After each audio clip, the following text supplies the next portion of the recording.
शिवाजी महाराज ने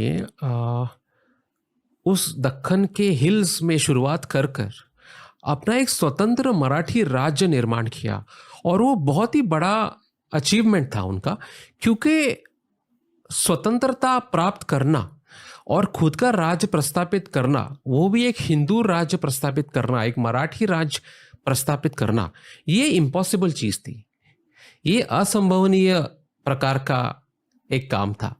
और खुद को छत्रपति बनाना और खुद का एक कॉरोनेशन करना, खुद का राज्याभिषेक करना, खुद का राजारोहण करना और छत्रपति खुद को टाइटल देना, ये बहुत ही बड़ी बगावत थी। तो बहुत ही बड़े बागी हुए जिन्होंने अपना स्वतंत्र राज्य निर्माण किया, उस राज्य की एक स्वतंत्र न्याय व्यवस्था निर्माण की, एक स्वतंत्र शासन व्यवस्था निर्माण की, खुद के नियम निर्माण किए, खुद के कॉइन्स भी मिंट किए, और खुद का राज्य इस तरह से उन्होंने एक्सपांड किया कि जब मुगल राज्य अपने सक्सेस के हाइट पे था, औरंगजेब अपने सक्सेस की हाइट पे था, और मुगलों का राज्य it was covering 1/5 of the world's known land surface, तभी ही क्रिएटेड लोगों को एक अच्छी सिस्टम दी, एक अच्छी व्यवस्था दी जिसमें अन्याय नहीं था, उनको स्वतंत्र कारभार करने की मुभा थी, उनको धर्म का स्वतंत्रता थी धर्म की, और उनका जो एक स्वत्व होता है आदमी का, जो सेल्फ सेंस ऑफ सेल्फ, वो उनका साबित रहा। उनको कई महिलाओं को सम्मान मिला, सामान्य आदमी को सम्मान मिला, ट्रेडर को फ्रीडम मिला काम करने का, बिजनेसेस को फ्रीडम मिला, व्यवहार की काफ़ी गति हुई, ट्रेड एंड कॉमर्स वो फ्लरिशिंग, एक उनकी स्वतंत्र नेवी तैयार हुई, उसके बारे में मैं बताऊंगा सविस्तर में। और वो राज्य शिवाजी महाराज जाने के बाद इतना बड़ा कि उसकी सीमा अटक तक गई, मतलब जो अभी पाकिस्तान में है उसकी सीमा अंततः अटक में गई, और उसके बाद of course the British came in and they took over India, लेकिन वो उसका फैलाव पूरे भारत भर हो गया। मतलब उसके बाद टेक्नोलॉजिकल एडवांसमेंट्स हुए, जेंडर इक्वालिटी हुई, बिल्कुल, रिफॉर्म्स आए, बिल्कुल, लोगों के लाइफ की क्वालिटी बढ़ गई, बिल्कुल, और इनके आने से पहले बहुत सारे अत्याचार हो रहे थे देश भर में, पूरे भारतवर्ष में। वो अत्याचार बहुत कम हो गए। और ये उनका अत्याचार विरुद्ध का संघर्ष जो है, वो कई शताब्दियों के बाद का एक बड़ा संघर्ष है, और वहां पे भारत की स्वतंत्रता की नींव आप देख रहे हैं, उसकी शुरुआत हो जाती है। उसके पहले के 500 सालों में बहुत सारे अत्याचार हो रहे थे। बिल्कुल, और इनके आने के बाद अत्याचार एकदम कम हो गए। बहुत इंपॉर्टेंट है ये कौन रणवीर, क्योंकि मैं जो आपको बताने जा रहा हूं कि 16वें साल में शिवाजी महाराज ने क्या किया, उस उदाहरण से पता चलेगा कि किस तरह का राज्य वो प्रस्तापित करना चाह रहे थे जी। वो अपनी जागीर चला रहे थे, अपने पिता की जागीर वो सिर्फ एडमिनिस्टर कर रहे थे, उसका प्रशासन कर रहे थे। तो वो जब 16 साल के हुए तो उन्होंने अपना एक रॉयल सील निर्माण किया। हर रूलर का एक और सरदार का एक रॉयल सील होता है, छापा। तो उन्होंने निर्माण किया। तो उसका स्पेशलिटी देखिए आप, उस छापे का वो स्पेशलिटी ऐसा था कि अलाउद्दीन खिलजी आने के बाद जो संस्कृत में जो छापे थे और मराठी और दूसरी भाषाओं में जो छापे थे, वो सब डिसअपियर हो चुके थे, वो सब गए थे। और जो छापे निर्माण हो रहे थे पिछले 3 शताब्दियों से, वो सब पर्शियन में थे।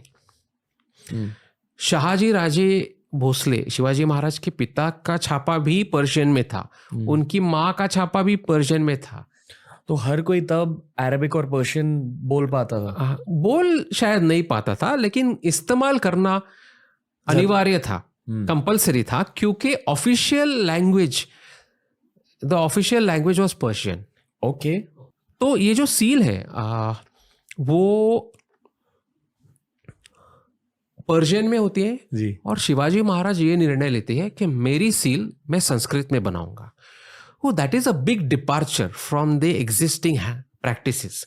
तो ये एक बहुत बड़ा स्टेटमेंट हो जाता है उनका कि मैं किसी के खिलाफ नहीं हूं, लेकिन मेरी संस्कृति मेरे लिए इंपॉर्टेंट है, महत्व है उसका है, एक मेरा आइडेंटिटी है, वो आइडेंटिटी उसको आप खत्म मत कर दीजिए और मैं वो खत्म होने नहीं दूंगा। तो वो संस्कृत में अपनी सील बनाते हैं, तो वो एक इम्पॉर्टेंट चीज करते हैं। और दूसरी चीज वो इम्पॉर्टेंट करते थे कि वो एडमिनिस्ट्रेशन कर रहे हैं, उनको एक दिन एक कंप्लेंट आ जाती है कि एक गांव का पाटिल है, उस गांव का नाम रांझा है, और वो खेड़ेबारे नाम का एक गांव है, उसका पाटिल है।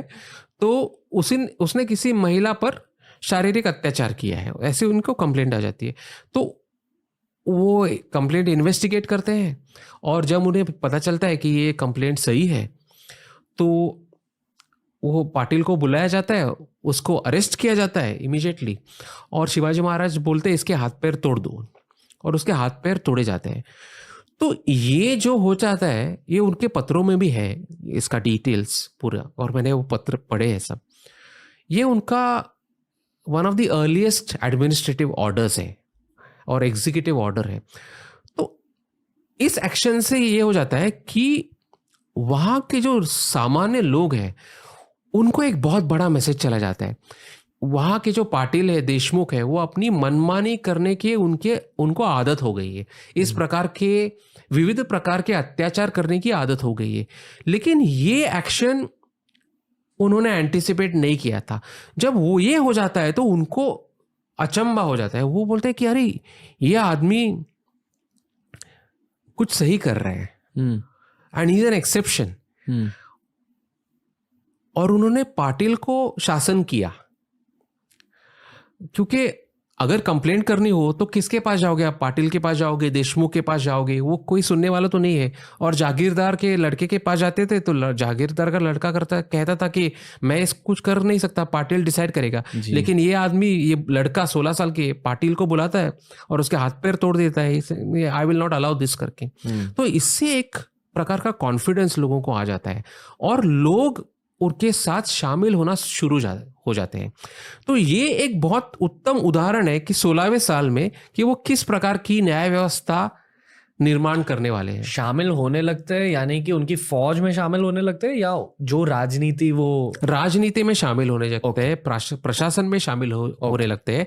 और in the next 2 years, by the time is 18, Shivaji Maharaj captures 4 forts, 4 किले हैं to the south of Pune. He captures them slowly with his friends. जो सामान्य खेती करने वाले लोग हैं, उनके लड़के हैं, उसमें तानाजी मालुसरे है, उसमें दूसरे लोग हैं, तो उनके साथ लेकर वो 4 किले कैप्चर कर लेते हैं और अपनी एक बगावत की शुरुआत कर देते हैं। ओके, मतलब जो बच्चे खेती करते थे, बिल्कुल, उनको थोड़ी सी फौज की ट्रेनिंग देकर उन्होंने इतने सारे फोर्ट्स को कैप्चर कर लिया। बिल्कुल, फोर्ट्स को। तभी के वॉर सिनारियोज में अगर आपने एक फोर्ट को कैप्चर कर लिया तो वो आपके लिए एक बहुत बड़ी जीत होती है, बहुत बड़ी। फोर्ट के आसपास जो एरिया होती है आप उसे भी कंट्रोल कर रहे हो। यस। तो उस जमाने में अगर फोर्ट्स ले लिया, उसका ये मतलब है कि आपने लैंड भी ले लिया। बिल्कुल, वो जमीन भी आपकी हो गई। बेसिकली तभी के हर युद्ध में लोग जमीन लेने की कोशिश कर रहे हैं। ये कॉन्टेक्स्ट जरूरी है क्योंकि आगे जाकर मुझे पता है कहानी में बहुत सारे फोर्ट्स को लेकर बातें होती है और फोर्ट्स पावर सेंटर्स होते हैं। बिल्कुल, फोर्ट्स को कंट्रोल कर लिया, आप युद्ध को भी कंट्रोल कर रहे हो। अभी बताइए। तो one of the earliest forts he takes is called Rajgarh. वो उसका हाइट बहुत बड़ा है, तो 4500 फीट अबव सी लेवल। तो उसका महत्व ये है, वहां पे 3 टेरेसेस एस्टेब्लिश कर देते हैं। तो वो टेरेसेस ऐसे है, वो it gives you a complete view और ring side view of the whole area around him. तो फोर्ट का बहुत ज्यादा महत्व है। और वो फोर्ट जब वो ले लेते हैं तो आदिल शाह को बहुत ही अलार्म हो जाता है कि इस लड़का का कुछ तो ये कर रहा है, और वो उसके पिताजी को कंप्लेंट कर देते हैं कि इसको रोको। और वो एक फौज अपनी भेज देते हैं फतेह खान के नेतृत्व में इससे लड़ने के लिए। और उस फौज को शिवाजी महाराज और उनके जो साथ जो बच्चे लड़ रहे हैं, वो भी खुद 18 साल के हैं, उसे वो हराते हैं, वो उस फौज को। तो तभी से उनके करियर की, पॉलिटिकल और मिलिट्री करियर की एक जोरदार शुरुआत हो जाती है। और तभी से उनके जो प्रतिस्पर्धी है वो भी बहुत ही जागरूक हो जाते हैं कि बाबा इस लड़के को जरा देखना पड़ेगा क्योंकि ये बहुत ही बगावत करने वाला लड़का दिख रहा है। ओके। और फिर 8 साल आगे 16 in when he is 26 years old 1656 पे वो जावड़ी नाम का एक इलाका है जो बहुत ही इट्स वेरी माउंटेनियस और it's full of valleys. It's close to Mahabaleshwar in Maharashtra. और वो उसको कैप्चर कर लेते हैं और वहाँ पे एक बहुत बड़ा सरदार होता है चंद्रराव मोरे नाम का, और वो बीजापुर का सरदार है और वो वहाँ का दादा है, वहाँ का एकदम बहुत ही बड़ा पावरफुल आदमी है। उसको हराना मतलब जैसे हम हिंदी मूवीज में बोलते हैं ना, मुश्किल ही नहीं नामुमकिन है, that type of reputation he has. और चंद्रराव मोरे को शिवाजी महाराज जाकर हरा देते और जावड़ी को कैप्चर कर लेते, वो एक बहुत बड़ी अचीवमेंट उनकी हो जाती है। और तभी बीजापुर अफजल खान को भेज देते हैं उनकी जान लेने के लिए।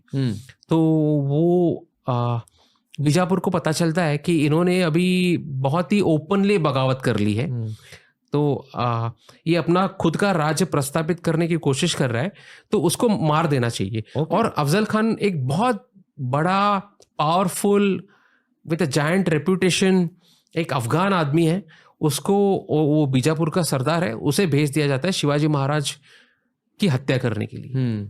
उस जंग में कुछ हुआ, हथियारों का कुछ हुआ था, तो बताइए मतलब उनको कैसे डिफीट किया गया। हाँ, तो अफजल खान को इसलिए भी भेजा गया था बीजापुर ने क्योंकि वो जो वाई इलाका है जो जहाँ पे जावड़ी है जिसका मैंने अभी उल्लेख किया, वो वाई का गवर्नर था पहले। तो he is very familiar with the mountainous area और the valleys and all of that, and he is very powerful. उसको बहुत बड़ा सैन्य लेके आता है वो।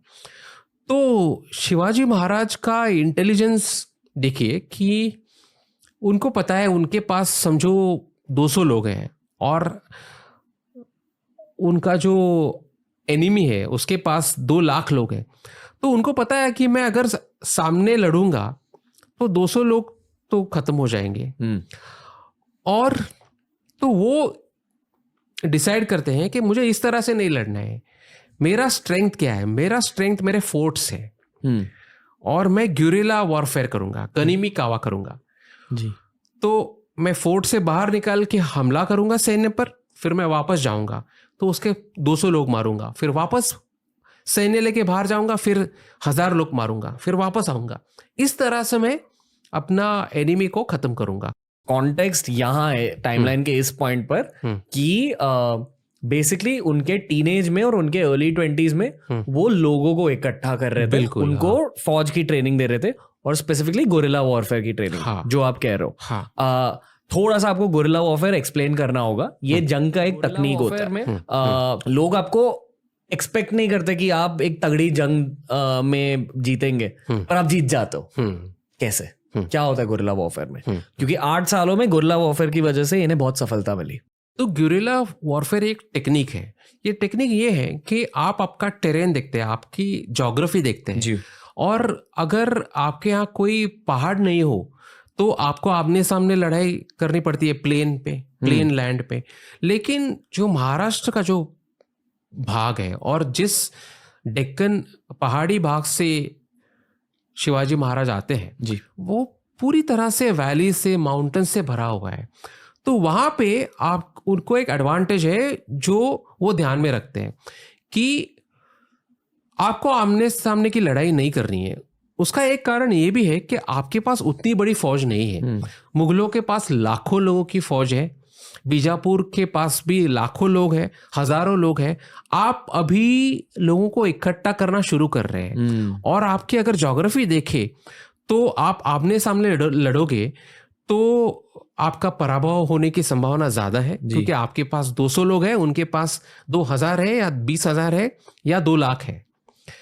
तो आप क्या करोगे कि आप उन वादियों में, उन पहाड़ों में छुपोगे और जब आपका प्रतिस्पर्धी सामने सैन्य आए तो उसको एक सरप्राइज अटैक करोगे। रात में या फिर दिन में भी, जब वो रिलैक्स कर रहे हो, ओके। हाँ, जब वो अनअवेयर हो, जब वो तैयार नहीं हो, जब वो खाना खा रहे हो, दूसरा कुछ कर रहे, तो आप अटैक करोगे। और वो जब सरप्राइज अटैक में क्या होता है कि आपका पूरा मोरल अफेक्ट हो जाता है। अगर आप पे ऐसा हल्ला हो गया और काफी लोग मारे गए, तो थोड़ा ह्यूमिलिएशन भी हो जाता है ना कि इनसे कैसे हार गए। हाँ, कि इनसे कैसे हार गए। तो शिवाजी महाराज को जो हिल्स का नॉलेज है, उनको सब रास्ते वहां से पता है, सब एस्केप रूट्स पता है जो एनिमी को पता नहीं है।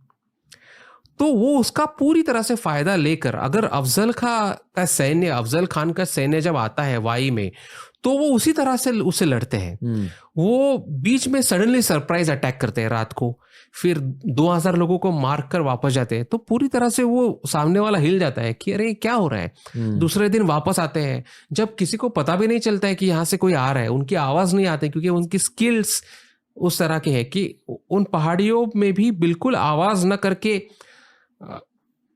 प्रतिस्पर्धी पे हमला करना, तो वो एक स्किल्स मराठों ने डेवलप की थी। Stealth warfare over a period of years. Yes. और शिवाजी महाराज के पास सोफिस्टिकेटेड वेपन्स भी नहीं है, तो उनको इस तरह से लड़ना बहुत इंपॉर्टेंट है। उनके पास वेपन्स है, लेकिन कौन से हैं? जो उन्होंने कैप्चर किए फोर्ट्स से, जो फोर्ट्स कैप्चर हुए और वहां पे जो वेपन्स थे, वहां पे मिले हुए वेपन्स से। लेकिन उनके पास उतने रिसोर्सेस तो है नहीं कि अभी बहुत सारे वेपन्स खरीद ले। वो धीरे धीरे से रिसोर्सेस उनके पास आने शुरू हो जाता है, लेकिन इस स्टेज पे उनके पास उतने नहीं है। तो वो ऐसा प्लान करते हैं कि अफजल खान को जाकर वाई में नीचे मिलना प्लेन्स पर, ये मतलब आत्महत्या होगी, क्योंकि वो पूरी तरह से सुपीरियर हो जाएगा। वो इस प्रकार का मैसेज उसको भेजते हैं अफजल खान को कि मैं तुमसे बहुत डर गया हूं भाई, तुम बहुत बड़े जनरल हो, तुम्हारा बहुत बड़ा रेपुटेशन हो, मैं तुमसे कैसे लड़ूं, तुम तो मेरे पिताजी के कलीग हो आदिल शाही में, तो मैं डर गया हूं, मैं आपको मिलने के लिए नहीं आ सकता हूं क्योंकि मेरी जान चली जाएगी। तो आप मिलने के लिए मुझे आ जाइए, और जो आपको चाहिए पूरी तरह से मैं आपको सरेंडर कर देता हूं। मैंने जो किले लिए हैं वो आपके ही है, वो बीजापुर के ही है, आप आ जाओ, मुझे बहुत डर लग रहा है आपको मिलने को, आपका रेपुटेशन ऐसा है कि मैं आपको फेस टू फेस मिल नहीं सकता हूँ जी। तो वो इस तरह से अफजल खान को धीरे धीरे से चढ़ाते हैं, और अफजल खान धीरे धीरे कन्विंस हो जाता है 3-4 महीने कैंप करने के बाद वाई में। और वो उसको बुलाते, आप प्रतापगढ़ में आ जाओ, मैं प्रतापगढ़ पे हूँ। Pratapgarh is a fort he has specifically built next to Mahabaleshwar, तो वहां पे आ जाओ। और वो फोर्ट के ऊपर भी आप मत आइए, ऊपर मैं रहता हूँ, बीच में एक शामियाना मैं तैयार कर देता हूँ, और आप वहां पे आ जाइए, वहां पे आप मिलेंगे, मैं पूरी तरह से आपको सरेंडर कर देता हूँ और आप आ जाइए। तो अफजल खान शिवाजी की हत्या करने के लिए आया है, और आदिल शाह ने उसको बोला है कि आप उसको जाकर मार दीजिए, और शिवाजी महाराज को इसकी पूरी तरह से कल्पना है। तो वो प्रतापगढ़ पर उसको बुलाते हैं, और जब वो बुलाते हैं उनकी शामियाना भेंट होती है, और अफजल खान उन्हें गले लगा लेता है। और अफजल खान का जिस तरह से प्लान है, उस तरह से अपना एक नाइफ लेकर उनकी पीठ पर मार देता है। शिवाजी महाराज का खून यहाँ से बहने लगता है, क्योंकि एक हमला यहाँ पे हो जाता है। फिर शिवाजी महाराज को पता था कि ये होने वाला है, तो शिवाजी महाराज को जब पता चलता है कि मुझ पर हमला हुआ है, तो वो टाइगर क्लॉज पहन के आए हुए हैं। मतलब एक हथियार होता है, जो वाघ नख उसे बोलते हैं, तो हाँ हथियार होता है जहाँ पे पॉइंटेड क्लॉज है, जैसे शेर के होते हैं। हाँ, क्लॉज है, वो नख है, तो उनको वो अफजल खान के इंटेस्टाइन्स में डाल देते हैं पूरी तरह से, मतलब पेट में डाल देते हैं और खींच लेते हैं उसको, और एक नाइफ का भी अटैक कर देते हैं उसके लेफ्ट में। और उनमें साइज डिफरेंस बहुत ही थी ना, क्योंकि वो अफजल खान के कंधे तक आ रहे हैं उनका सिर। अफजल खान बहुत ही बड़ा टॉल आदमी है, तो शिवाजी महाराज उसको, और वो उसके इंटेस्टाइन्स निकाल देते हैं, और वो चिल्लाता है, और लेकिन it's too late and he is dead. और प्रतापगढ़ से ऊपर से एक सिग्नल जाता है, जो हॉर्न बजता है, शंख बजता है, और उससे शिवाजी महाराज की सैन्य मतलब छुपा हुआ है वादियों में, वाई की तरफ जाने वाली, और वो सिग्नल उनको मिलता है कि अफजल के सैन्य पे टूट पड़ो, और वो टूट पड़ते हैं और अफजल का सैन्य, उनको पता चलता है कि अफजल मारा गया, क्योंकि सब लोग भागकर पीछे जा दे सरदार, और सब मारे जाते हैं और बहुत ही बुरी तरह का उनका पराभव होकर वापस जाते हैं बीजापुर में। And that is a major achievement for Shivaji Maharaj, क्योंकि एक आदमी जो उनका खून करने के लिए आया था उसी का खून हो गया और बीजापुर का इतना बड़ा सरदार मारा गया है। तो उससे होता ऐसा है कि शिवाजी महाराज का नाम पूरे भारत में हो जाता है कि ये आदमी एक अपनी खुद की लड़ाई लड़ रहा है, एक स्वतंत्रता की लड़ाई लड़ रहा है, लोगों के लिए लड़ रहा है, और बीजापुर के इतने बड़े जनरल को उसने मारा है। और औरंगजेब ये 1656 में होता है और 1659 में होता है, और औरंगजेब 1658 में, एक साल पहले ही बादशाह हो चुका है। तो औरंगजेब भी एकदम अलर्ट हो जाता है कि अरे ये कौन आदमी है। और औरंगजेब एक बहुत तगड़े शत्रु थे, बहुत ही तगड़े बादशाह को बादशाह बनने के लिए खुद के भाइयों का कत्ल करना पड़ता था उस जमाने में। तो बहुत सारे भाइयों का कत्ल किया था उन्होंने, खुद के भाइयों का कत्ल, सगे भाइयों का कत्ल, और फिर बादशाह बने थे। बिल्कुल वो बिल्कुल, मतलब लोग भारत में उनसे डरते थे बिल्कुल, और जो आम जनता थी उनकी भी लाइफ में काफी परेशानियां होती थी औरंगजेब की वजह से। बिल्कुल बिल्कुल। तो माहौल जानिए और फिर कहानी में आगे बढ़िए। बिल्कुल। तो औरंगजेब बहुत ही पावरफुल बादशाह है जी। उनका कोई राइवल बचा नहीं है अभी।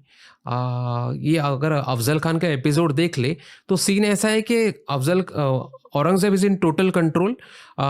सब लोग मारे गए, भाई अपने पिता को उन्होंने कैदी बना के रखा है, और उनका राज अफगानिस्तान से बंगाल तक है, और अब औरंगजेब को दक्कन लेना है। औरंगजेब पहले ही दक्कन के गवर्नर रह चुके हैं मुगलों के, तो उनको दक्कन की बहुत अच्छी जानकारी है जी। और उनको पता चलता है कि शिवाजी नाम का एक बागी दक्कन में उभरा है और उसको नेस्तनाबूद करना बहुत इंपॉर्टेंट है, नहीं तो मुगल आगे नहीं बढ़ सकते। और शिवाजी महाराज की फौज की साइज भी बढ़ रही है क्योंकि वो बाकी सारे फोर्ट्स को कैप्चर कर रहे थे। बिल्कुल। तो हथियार उनके बढ़ रहे थे, उनकी फौज की साइज बढ़ रही थी। और जो बाकी के छोटे मोटे ये निजाम शाही, आदिल शाही किंगडम से, वो डाउनफॉल पे थे। बिल्कुल। उनका पावर हट रहा था और इनका पावर बढ़ रहा था। हाँ। इस वजह से औरंगजेब ने नोटिस किया कि यार यहाँ क्या हो रहा है। हाँ, तो औरंगजेब बहुत ही स्मार्ट कमांडर था जी। औरंगजेब फैनेटिकल था, और वो धीरे धीरे और भी धर्माभिमानी और असहिष्णु होता गया। लेकिन मिलिट्री जनरल के रूप में वो स्मार्ट था, वो इंटेलिजेंट था। उसको इमीडिएटली पता चला कि ये शत्रु मजबूत है, और इसको अगर अभी इसका बंदोबस्त नहीं किया तो ये बहुत बड़ा धोखा निर्माण हो सकता है मेरे साम्राज्य के लिए, मुगल साम्राज्य के लिए जी। तो इसको खत्म कर दो। तो इमीडिएटली वो 1660 में, after the episode of Afzal Khan, वो अपने जो मामा है और बहुत बड़े मुगलों के जनरल है शाइस्ते खान, उसको दक्कन भेज देते हैं शिवाजी को पराभूत करने के लिए, शिवाजी को खत्म करने के लिए। और शाइस्ते खान 1660 में दक्कन आ जाते हैं, बहुत बड़ी फौज लेके आ जाता है, करीबन 1 लाख की फौज लेकर आ जाते हैं। शिवाजी महाराज की फौज तो उसके सामने कुछ भी नहीं है। तो समझो ना कि शिवाजी महाराज की फौज है अभी 10,000, 20,000, 25,000 ऐसे बढ़ रही है, और ये 1 लाख की फौज लेकर आया है दक्कन में। और वो धीरे धीरे शिवाजी महाराज ने जो किले लिए हैं उसको लेना शुरू कर देता है, क्योंकि उसके पास बहुत बड़ी संख्या में लोग हैं और वेपन्स है, अम्यूनिशन है। जिस तरह का अम्यूनिशन शिवाजी महाराज की तरह की पास नहीं है। घोड़े हैं, हत्ती है, और 3 साल शाइस्ता खान दक्कन में रहता है, पूरी तरह से राज कर देता है। वो इस प्रकार से उसका कंट्रोल यहाँ निर्माण करता है महाराष्ट्र में कि पूना के लाल महल में वो जाकर रह जाता है। पूना का लाल महल वही लाल महल है जिसमें शिवाजी महाराज बड़े हुए हैं और रह चुके हैं उनके टीनेज ईयर्स में। तो वो भी उसने कैप्चर कर लिया है, और जिस घर में शिवाजी रह रहे थे वो घर भी उन्होंने ले लिया है। और शिवाजी महाराज एक किले से दूसरे किले में डिफेंसिव युद्ध लड़ रहे हैं अभी। तो ये बहुत बड़ा चैलेंज निर्माण हो गया है कि शिवाजी महाराज का जो चैलेंज है मुगल साम्राज्य के लिए, वो अब जिंदा रहेगा कि नहीं, क्योंकि शाइस्ता खान बहुत पावरफुल है और सब कुछ खत्म कर रहा है। तो अभी क्या करना है, 3 साल हो चुके हैं और वो गांवों को पूरी तरह, हंड्रेड्स ऑफ विलेजेस वो उनको आग लगा देता है। शाइस्ता खान आकर उनके लोगों पर अत्याचार कर देता है। कुछ शिवाजी महाराज के लोगों को ब्राइब्स देकर खरीद लेता है। तो शिवाजी महाराज कुछ लोगों को भी खो रहे हैं, लड़ाई में खो रहे हैं, ब्राइब्स पर खो रहे हैं, उनके किले जा रहे हैं जो उन्होंने प्राप्त किए हैं, वो किले शाइस्ता खान ले रहे हैं। तो अब क्या करना है? तो इसलिए वो 3 साल से डटे रहे और उन्होंने खुद को सैक्रिफाइस नहीं किया। वो इम्पेशेंट नहीं हुए, मैं हार रहा हूं, पीछे जा रहा हूं। लेकिन शिवाजी महाराज के मन में यह है कि मुझे जिंदा रहना है, मुझे मैच जीतना है। ये 3 साल एक बहुत बड़ा सेटबैक हो जाता है शिवाजी महाराज को जी। और वो सोचते हैं कि अब how do I recover from this setback. तो वो एक प्लान बनाते हैं, स्ट्रैटेजी बनाते हैं कि शत्रु पर इस तरह से हमला करना चाहिए कि उसका मोराल खत्म हो जाए। कैसे करना है? तो शाइस्ता खान लाल महल में रह रहे पूना में, और 3 लेयर सिक्योरिटी के है, एक शहर के बाहर है और 2 अंदर है, एक इमीडिएटली लाल महल के बाहर है। तो शिवाजी महाराज ऐसे सोचते हैं कि मैं घर में घुस के इसको मारूंगा। तो घर में घुस के मारना तो असंभव है, इम्पॉसिबल है। कैसे घुसेंगे आप? पूना के बाहर ही पूरा सिक्योरिटी का लेयर है, आप अंदर नहीं जाएंगे। दूसरा लेयर पूना के अंदर है, तीसरा लेयर लाल महल के बाहर है। वो रात को 12 बजे पूना में एंट्री करते थे, छुपे हुए एक 100 लोगों का टीम लेकर एंट्री कर देते हैं और कहते हैं कि हम लोग तो मुगल सोल्जर हैं। एक दूसरी थियोरी ऐसे है कि वो वेडिंग प्रोसेशन के रूप में अंदर जाते हैं और 12 बजे वो उनको लाल महल की पूरा स्ट्रक्चर पता है, मैप पता है, उनको सीक्रेट्स पता है। तो वो किचन से एंटर कर देते हैं, किचन का जो रूट है वहां से सब लोग सोए हुए हैं वहां पे। और एक शाइस्ता खान ने वहां पे वॉल तैयार किया है जो पहले नहीं थे, उसको तोड़कर अंदर जा देते हैं। और after midnight he enters the house and starts attacking Shaista Khan. और Shaista Khan is completely taken by surprise. वो सो रहे होते हैं और अचानक तलवारें चलने लगती है और अचानक उनके लोग चिल्लाने लगते हैं। तो कोई तो आ गया है, कोई ये भूत आया है, कौन आया है? कि इतनी बड़ी सिक्योरिटी हुई तो कौन अंदर आया है? तो शिवाजी महाराज अंदर आए। शाइस्ता खान उनको देखता है और ही इज कंप्लीटली शॉक्ड और वो भागने की कोशिश कर रहा है। लेकिन जब भागने की कोशिश में शिवाजी महाराज उस पर हमला कर देते हैं और उसके 3 फिंगर्स वो काट देते हैं पूरी तरह से। और तो मराठों को ऐसा लगता है कि शाइस्ता खान मर चुका है और 15-20 मिनट ये ऐसा संग्राम चलता रहता है शाइस्ता खान और मराठों के साथ। और फिर मराठे वहां से निकल जाते हैं और and then Shivaji and his men escape from there. And Shaista Khan का एक लड़का फतेह खान, अबुल फतेह खान, वो उसमें मर जाता है उस संघर्ष में। काफ़ी सारे उनके सोल्जर्स मर जाते हैं and that is a big shock for the empire, क्योंकि वो बहुत बड़ा नोटेड जनरल है, उसने शिवाजी महाराज के पूरे टेरिटरीज कैप्चर कर चुके हैं और उसको घर में घुसकर शिवाजी उसके फिंगर्स आके काट के चले जाते हैं। तो वो उसका पूरी तरह से मानहानि हो जाती है, उसका अपमान हो जाता है, उसका मोराल खत्म हो जाता है। और औरंगजेब इतना अपसेट हो जाता है कि ऐसे कैसे हो गया। और ये पराक्रम जो शिवाजी महाराज करते हैं, ये पूरी तरह से भारत में इसका फैलाव हो जाता है, ये न्यूज़ स्प्रेड हो जाती है कि शिवाजी महाराज ने शाइस्ता खान की जो फिंगर्स है वो काट दी उसके घर में जाके अंदर। तो ये बहुत बड़ा शॉक पूरे भारत में हो जाता है कि ये इतना करेज, इतना गट्स इस आदमी में कहाँ से आया और ये कौन आदमी है।